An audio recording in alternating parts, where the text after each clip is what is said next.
Аржавень.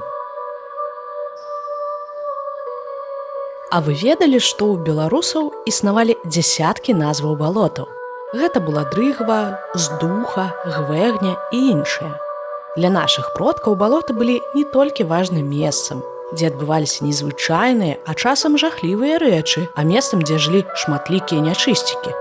У тым ліку аржавень, які лічыўся адным з самых спакойных духаў балот.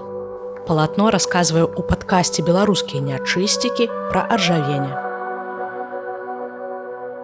Нячысцік, які жыве ў аржавенях, багністых мясцінах, якія нібыта ўсланыя іржою. Аржавень уяўляецца брудна-рудым, пакрытым іржавымі прыліпамі з надзвычай тоўстым жыватом і тонкімі, як сцябліна хвашчу, нагамі. Ён выклікае гіду і ў жывых істот, і ва ўсіх нячысцікаў. Аржавень больш спакойны за сваіх братоў, багніка і балотніка. Балотнік – страшэнны таўстун, без вачэй, пакрыты тоўстым слоем гразі, да якой прыліп розны бруд, расліны і вадзяныя насякомыя. Багнік па выглядзе падобны да балотніка, але яшчэ больш брудны. Гэтыя нячысцікі вельмі небяспечныя для чалавека і свойскай жывёлы.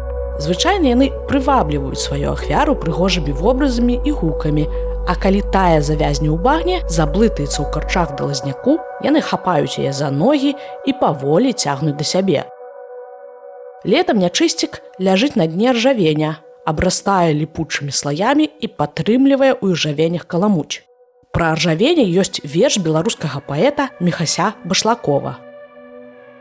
«Што яму сонечны прамень, і гэты свет дзівосны, ляжыць у багне аржавень, лянівы, брудны, млосны, з надзвычай тоўстым жыватом, санлівы, як балота, ён зрэдку хвошчыцца хвашчом, калі хвастаць ахвота, іржой пакрыты, як луской, сумуе ў адзіноце, заўжды, і летам і зімой гніе ў сваім балоце».